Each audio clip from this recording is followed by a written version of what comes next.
Okay, welcome team. I'm sure some of you jump in a few moments, but we'll get started. I'm going to try and keep these meetings short and sweet because I know everyone's time is very valuable. I know it's difficult in terms of timings to find a time that everyone could make, particularly because you're all in different countries, the US, UK, and Canada, although I think nearly 90% of you are in the UK. So hopefully this time is not too inconvenient. But we can. I'm happy to do a poll and find a time that works for everyone. But today's topic was on sleep. Now this is something that Japji recommended. She wanted some input on that, and this is a topic that's close to home for me because my sleep for the past 4 years has been terrible, and I would like to blame the kids, although initially it might have been that, and there's a lot of broken sleep. As Japji, she's got kids, so she'll know. But after that, it was just my fault. I just got into bad habits of working at night and then staying up till like 4 in the morning working and then sleeping, and then just if I'm completely exhausted, taking a nap in the day. But it was just a bad routine, and everyone likes to have their own time away from the family, and well, I do. I don't know if anyone does, but and like to have time away from you as well. Actually. And they like to have time away from me. And nighttime is obviously, it works, right? Because everyone's asleep, so you feel like you get your own time, you can be your own person, that kind of stuff. But yeah, from multiple perspectives, it's not a good idea. So from the screen is really dirty. Sorry about that, guys.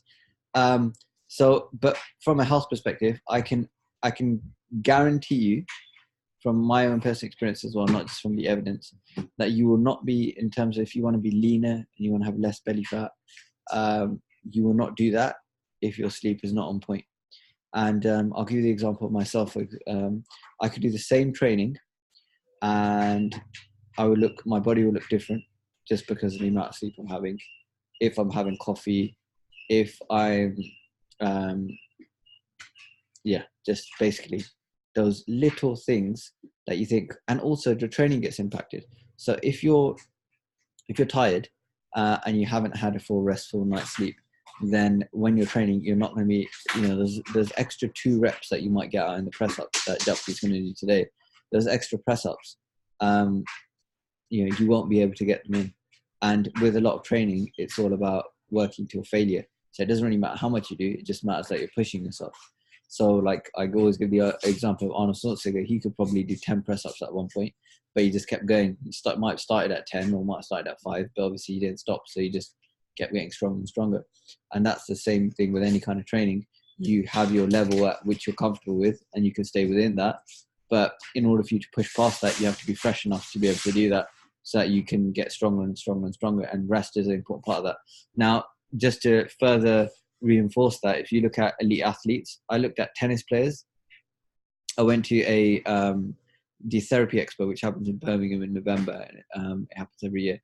And they had a guy who actually works on he's like a sleep consultant, and he works with athletes. And he talked about Usain Bolt, he talked about Federer and Djokovic. They all sleep 11 to 13 hours a night. I think the tennis players sleep the most, and the sprinters and stuff. But even NBA players, all these elite athletes, because the body requires a significant amount of rest in order to function at its optimum. Now, like you and me are just normal people. We're not professional tennis players. There's no professional tennis players in the group at the moment, but we still need adequate amount of rest. Now, Japji, she's like a machine. She like sleeps very little, and she's just like Superwoman. But within our community, especially, I think there's this like badge of honor with like sleeping 2 hours or sleeping 3 hours a night. I'm not saying this about Japji, but with her, she does really well. She's still training. She still does, she's still professional. She still functions at a high level. She's a great mom. So she manages to do that with the amount of sleep she actually has.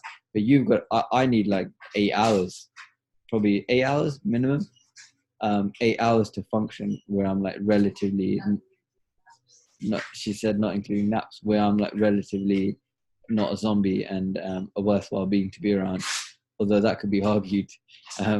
So it's just what's right for you. I'm not going to say to you, you need to sleep. I'm not going to say to Japji or other people, you need to sleep 8 hours, because that might not be right for their body. They might sleep 8 hours and they might be having, it might just not work for them. Like, right, if you can sleep I've slept too much in the past, and that can create more thoughts, more dreams. You can actually feel less rested. So it's just about getting the best out of the sleep. Now let's go into that as a topic. So first is actual getting the time in. Second is actually getting quality of sleep. So one of the things that, since we've started the meditation as part of the group, it's really helped my sleep. Like, getting to sleep was a big thing for me, because before, we've gone through periods where I used to do meditation before sleeping, just have the best sleep. And then I went to recently, last 4 years, I went to a period of working before sleep, and that is the worst thing to do before sleep. That and watching action movies where people are, and horror movies. Not that I watch horror movies, but those two things I wouldn't recommend before going to sleep. They're not going to give you a rest for night's sleep. But if you can, I listened to some, I think it was last night, I listened to some YouTube sleep meditation thing. It's got these ambient sounds, and you can do similar along with it, or whatever you want to do. Focus on your breathing, whatever you feel works for you. And 10 minutes, you can reduce your kind of mental clutter to such a degree that the quality that you sleep you get is so much better. You have less dreams, you have less nightmares. So I would definitely, that's one of the biggest things I would say for quality of sleep is that. The other thing I would say is black out your room, because most of us live in Britain. That's not really a problem, because it's going to be black now for the next 6 months. But if you have an issue with light in the room, then you could get an eye mask or something or blackout blinds, which we had for a long time, which worked really well. There's that. They also say, yeah. The other thing with sleep is that you've got to look at the amount of time you're in bed versus actually sleep. So if you're spending hours in bed, but you're getting maybe 80% sleep efficiency, so it's you're only actually sleeping 80% of the time, it's good to try and cut the amount of time you're in bed to the amount of time you usually get sleep. And then gradually over time, your body will adjust and you'll get better quality of sleep.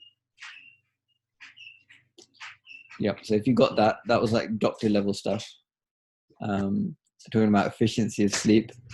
Where I think, what was I talking about? Watching Netflix for bed. So you can see the different levels we're at in terms of our intellect and discussions.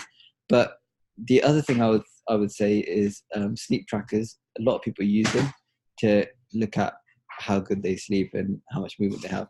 See, that wouldn't personally work for me, because my son's in my bed and I get kicked in the face. I get loads of things during nighttime. Sometimes he acts deliberately, but he spits at me. All sorts of things. So those usually track movement and then dictate how much time you've had in REM sleep based on how much movement you had. So those I wouldn't recommend for everyone. And I'm a bit anti having technology in your room at night. Just from my personal experience, the temptation is to go on the technology. So I think you should have it downstairs, away from you, and have it on flight mode. And in your room, just have that as a sanctuary where there's little technology as possible. So hopefully that helps. I'm going to try and keep it short. If you have any questions, do obviously DM me. But you guys are making some really good progress in all aspects of life. So very proud of you guys, team. And love you guys, and catch you on next week's team call.